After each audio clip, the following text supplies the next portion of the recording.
Olá, bem-vindo ao programa Está Escrito. Qual a origem da vida? O que acontece depois da morte? Como será a volta de Jesus? Se você quiser saber a resposta para essas e muitas outras perguntas, basta você pedir e vai receber em sua casa, sem despesa nenhuma, o curso Verdades Bíblicas. São 3 CDs com 21 temas bíblicos que você poderá ouvir no seu automóvel, no seu computador, no seu aparelho de som e pode até baixar os áudios no seu celular. O curso Verdades Bíblicas é um presente do Está Escrito para você, totalmente grátis. Basta você acessar o nosso blog novotempo.com/estaescrito e preencher o seu cadastro com nome e endereço completos. Você receberá em sua casa sem nenhuma despesa. Você pode também enviar um e-mail para estaescrito@novotempo.org.br ou escrever para a Caixa Postal 7, CEP 12.300-970, Jacareí, São Paulo. Você seria capaz de lutar fisicamente para defender a sua fé? Isso mesmo, segurar uma Bíblia na mão e uma espada na outra? Esta é a série Heróis da Fé. E no programa de hoje, Ivan Saraiva apresenta a história de Ulrich Zwinglio, que promoveu a reforma protestante na Suíça. Fique conosco, o Está Escrito começa agora.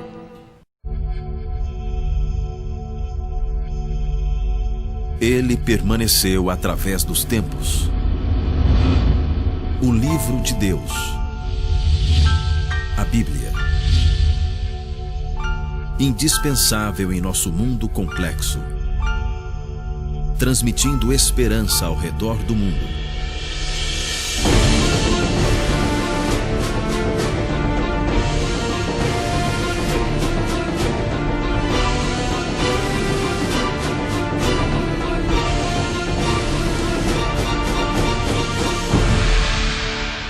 Está Escrito, apresentado por Ivan Saraiva.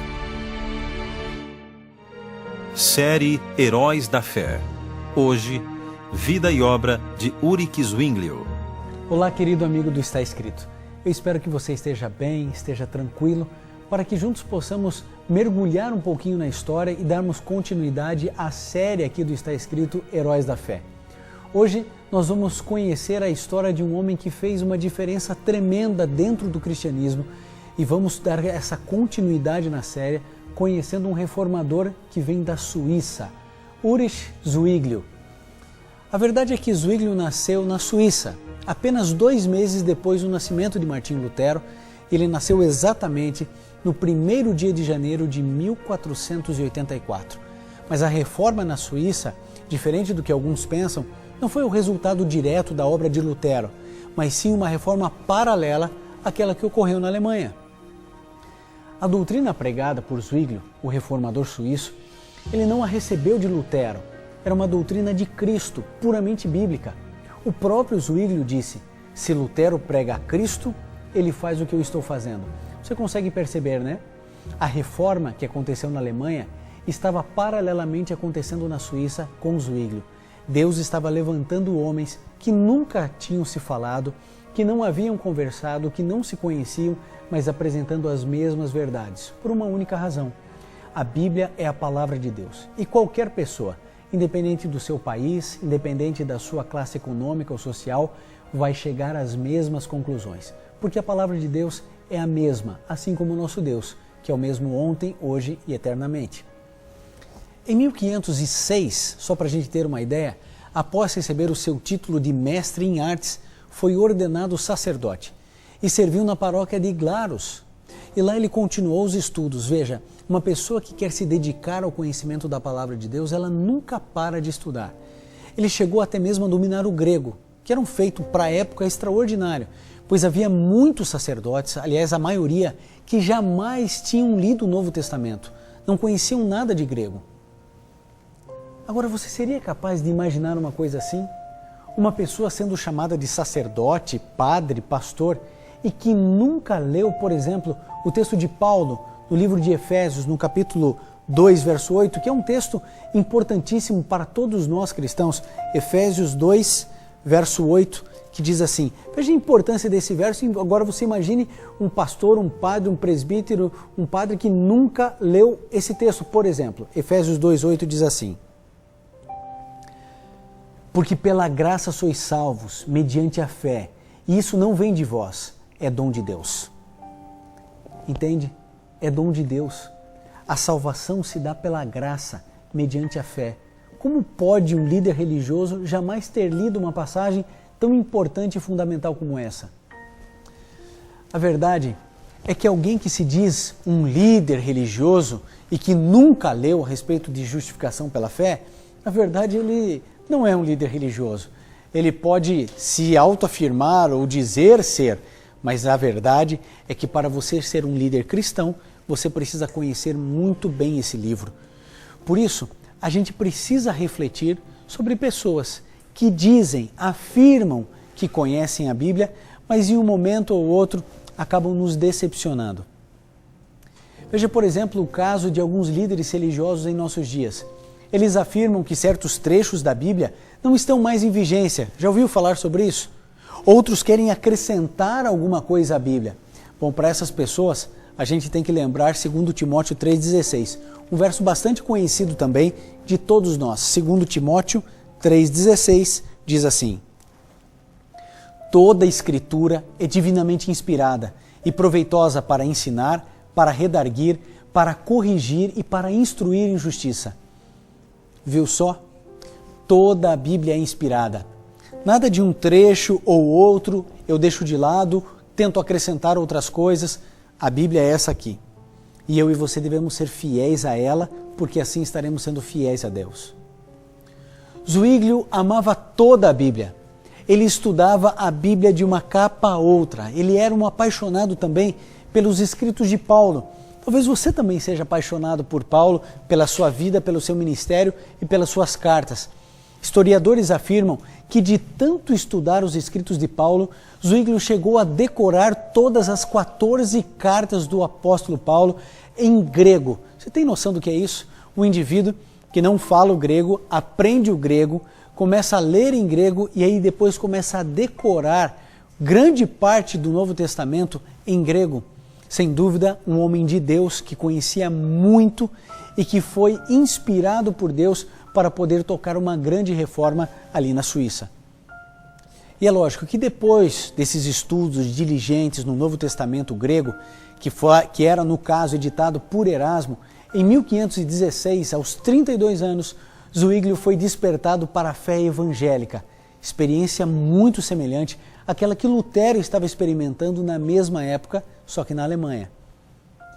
Mas sempre que perguntavam se Lutero não o estava influenciando, Zwinglio afirmava: nunca uma só palavra foi por mim escrita a Lutero, nem por Lutero a mim.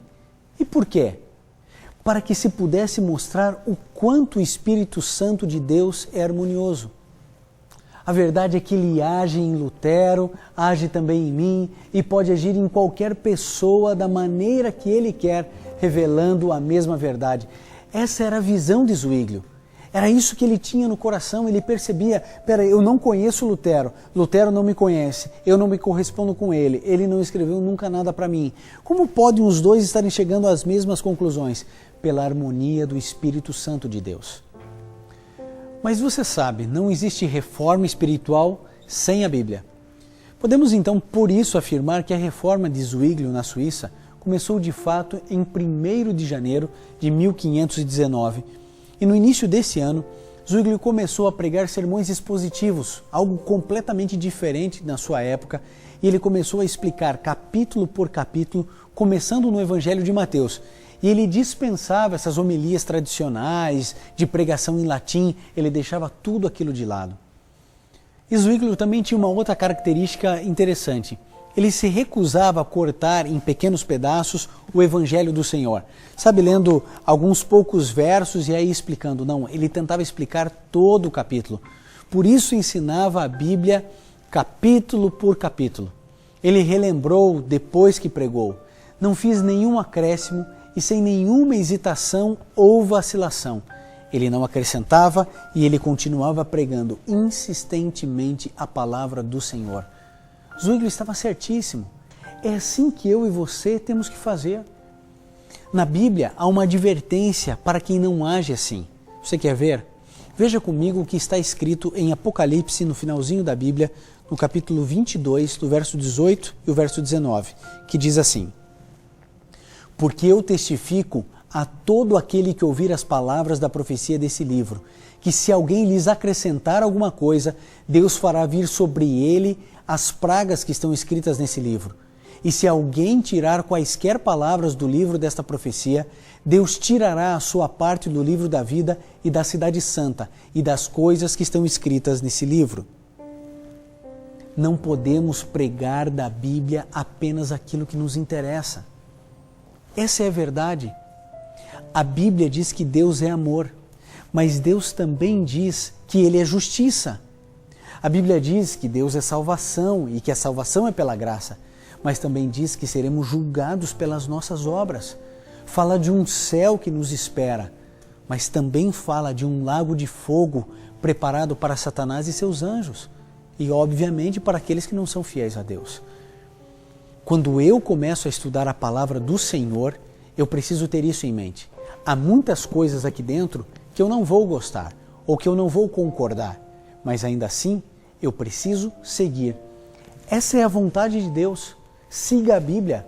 Esse é o seu papel como cristão, é o meu papel como líder religioso e como ovelha de Cristo. Seguir a Bíblia, custe o que custar. Mesmo que seja difícil, mesmo que seja complexo, eu preciso fazer com que a Bíblia entre na minha vida e transforme a minha existência. E é lógico que nesse processo, ao permitir que a Bíblia falasse diretamente à congregação, numa época onde isso era impossível, não se ouvia em lugar nenhum, Zwinglio presenciou uma ávida corrida de seus paroquianos para escutá-lo enchendo a catedral em todos os cultos, em todos os momentos. E por pregar apenas a palavra de Deus, quando um representante dos líderes religiosos chegou a Zurique para vender indulgências, você se lembra, né? Era o perdão mediante a pagamento de dinheiro. Quando um desses líderes chegou para poder vender ali as suas indulgências, Zwinglio conseguiu que o governo suíço expulsasse o representante e assim as indulgências não foram vendidas. Acho que você percebeu, é o início de uma reforma protestante na Suíça. A força de um país unido à verdade da palavra de Deus, transformando a vida dos seus cidadãos. Mas a gente sabe que o verdadeiro estopim para que a reforma protestante chegasse de fato, até mesmo com o rompimento da religião romana, foi a pregação de Zwinglio contra o jejum e a abstinência de carne durante a Quaresma. Alguns membros de sua paróquia se reuniram e se alimentaram de carne durante a Quaresma. Isso levou o seu superior, o bispo de Constança, a acusá-lo diante do conselho do governo. Mas Zwinglio se defendeu com base nas Escrituras, perguntando: onde está escrito na Bíblia que precisamos ficar 40 dias sem comer carne para comemorar a morte de Cristo? Zwinglio teve permissão para continuar pregando. Zwinglio recebeu diversas propostas com promessas tentadoras para que mudasse o seu discurso, feita pelos líderes religiosos da época, mas rejeitou todas elas. Depois, recebeu ameaças para que se calasse. Uma última tentativa foi a tentativa de desmoralizá-lo teologicamente. Então, em primeiro lugar, ninguém conseguia lutar contra as verdades da palavra de Deus apresentadas por Zwinglio. E a gente vai percebendo algumas coisas. Em primeiro lugar, tentam suborná-lo. Não conseguindo, começam a ameaçá-lo. E aí, como não surte efeito, eles tentam desmoralizá-lo. Tudo isso tentando lutar contra a reforma que estaria vindo na Suíça, como estava acontecendo na Alemanha. Sabe o que eles fizeram então?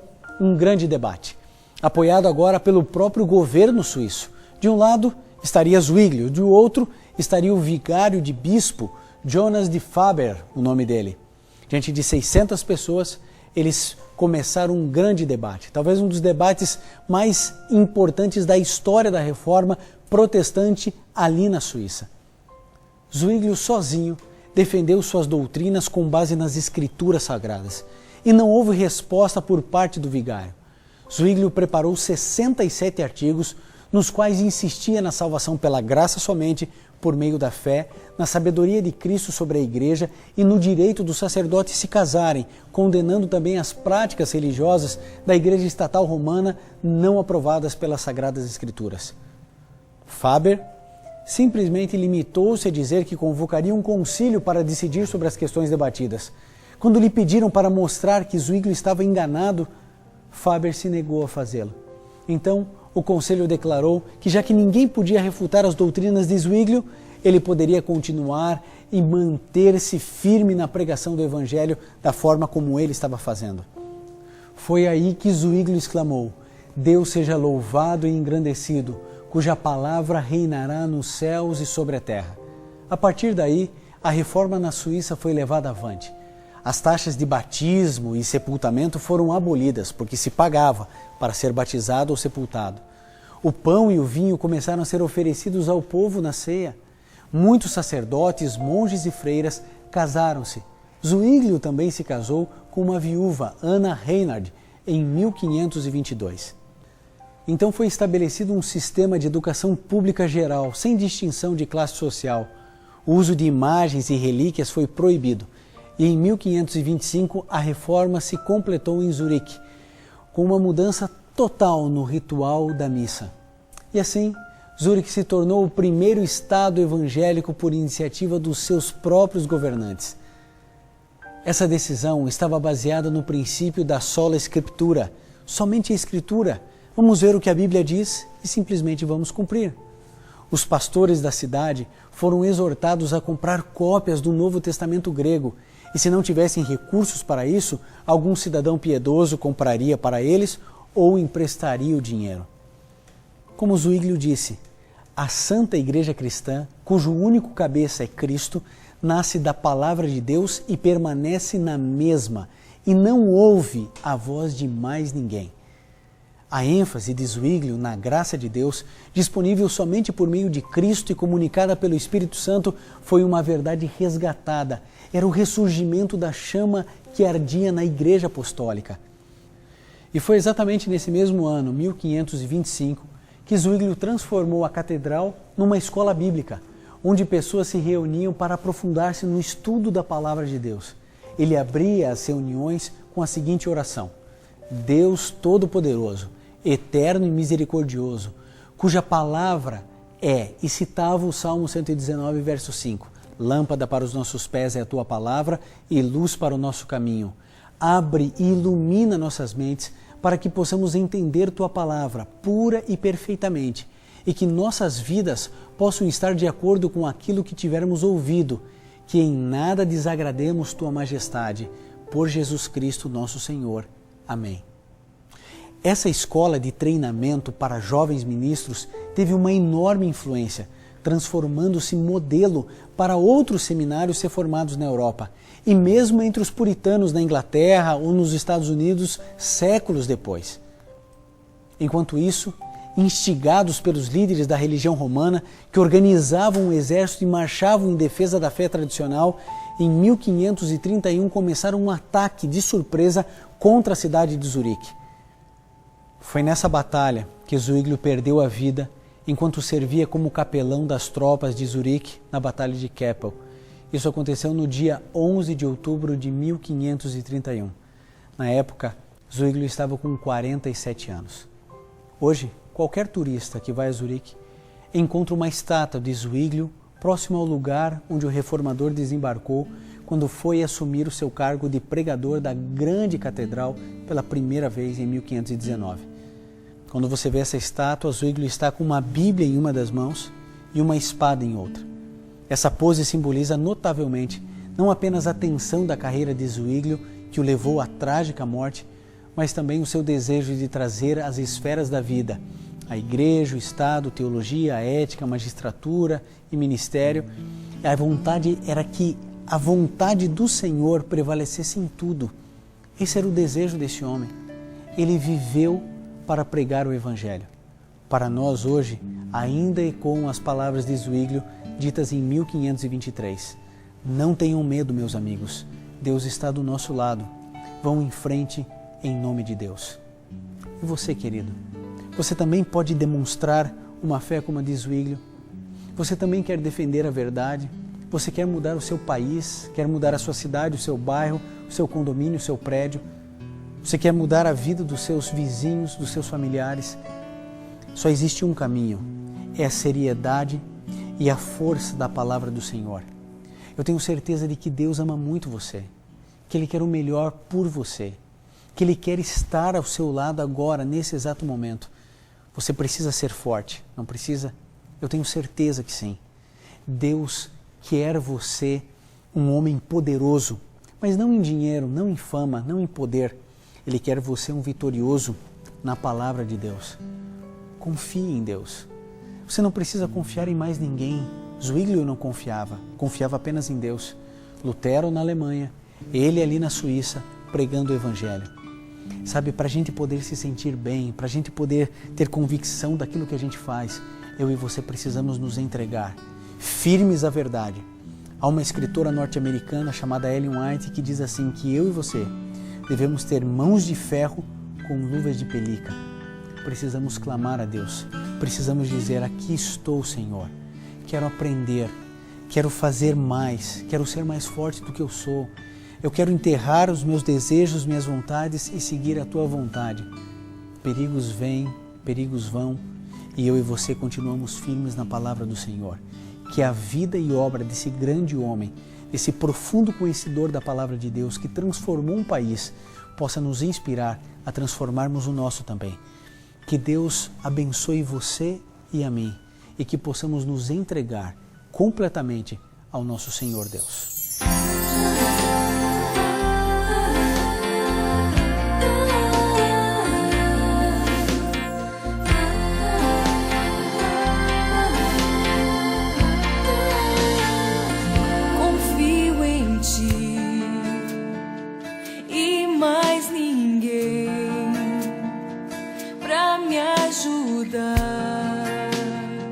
Pra me fazer sentir tão bem, mas mesmo assim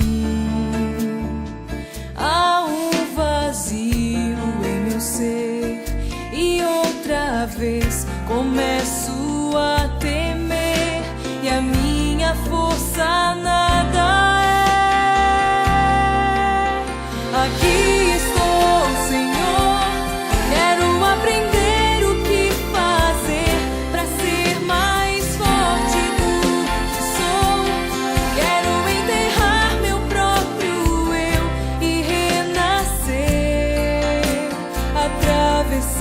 a dor, bem mais forte do que sou.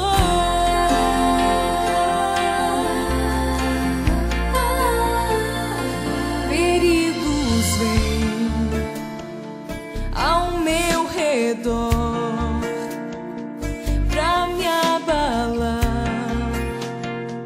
e confundir meu caminhar sem perceber.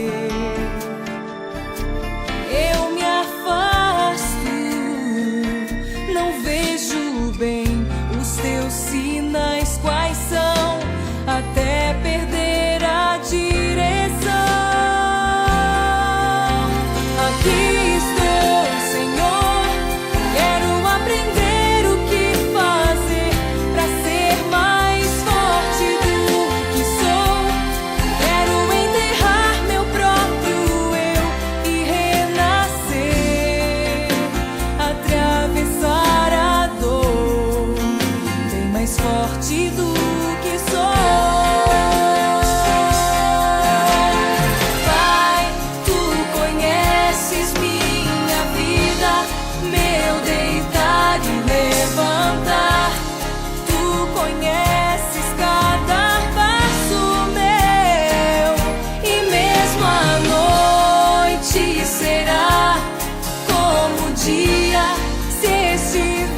Querido, se você puder, feche seus olhos, curve sua fronte e vamos juntos orar a Deus. Querido Pai, a verdade é uma só. Nós precisamos ser mais fortes do que somos e sem o Senhor não conseguimos. Nós queremos ter a intrepidez de Zwinglio, que apresentou a Tua verdade diante de 600 pessoas e a Tua verdade mais uma vez se demonstrou irrefutável. Obrigado, Senhor, pela força moral, pela sabedoria intelectual que o Senhor concedeu a esse homem que revolucionou um país. Nós também, ó Deus, queremos em nossos dias sermos usados por Ti. Que a vida desse homem seja de modelo, sirva de exemplo para cada pessoa que está assistindo essa mensagem e que juntos possamos apresentar o nosso país um dia ao Senhor. Em nome de Jesus. Amém. No Está Escrito de hoje você pôde ver a emocionante história de Ulrich Zwinglio. Sabe o que me chamou a atenção? Saber que Zwinglio conseguiu memorizar todas as cartas do apóstolo Paulo. Sabe o que é isso? São 14 livros da Bíblia. E você, não gostaria de estudar a palavra de Deus? Talvez você esteja aí pensando, mas eu leio a Bíblia e não entendo nada. Para te ajudar, nós preparamos o curso Verdades Bíblicas. Ouça agora um trechinho na voz de Cid Moreira. Tiago, capítulo 1, verso 22, afirma que não devemos ser somente ouvintes, mas praticantes de toda a palavra de Deus. Continue ouvindo a voz de Deus e aprendendo deste livro maravilhoso. O kit do Verdades Bíblicas tem 3 CDs com 21 temas bíblicos que você poderá ouvir na hora que você quiser. Pode ser no carro, no seu computador, no seu aparelho de som. E temos também os áudios para serem baixados em MP3. E você só precisa entrar na página do nosso blog, novotempo.com/estaescrito e clicar em áudios. O curso Verdades Bíblicas é um presente do Está Escrito para você. É totalmente grátis. Se você quiser o kit, basta acessar o nosso blog, novotempo.com/estaescrito. Preencha o cadastro com o nome e endereço completo. Você receberá em sua casa sem nenhuma despesa. Basta enviar um e-mail para estaescrito@novotempo.org.br ou escreva para a Caixa Postal 7, CEP 12.300-970, Jacareí, São Paulo. Você pode também nos seguir no Twitter, @NT Está Escrito, ou no Facebook, Está Escrito Brasil. Faça contato conosco, estamos esperando por você. Foi muito bom poder passar esses momentos com você aqui no Está Escrito. Na próxima terça-feira, nós vamos conhecer a história de um outro homem, um outro herói da fé, que também dedicou a sua vida para a pregação do Evangelho e que revolucionou a história do mundo. Nós vamos falar de John Bunyan, o autor do livro O Peregrino. Eu tenho certeza que você vai gostar muito na próxima terça-feira. Mas nunca se esqueça, está escrito, nem só de pão viverá o homem, mas de toda a palavra que sai da boca de Deus. Mas mesmo assim, há um vazio em meu ser e outra vez começo a temer e a minha força na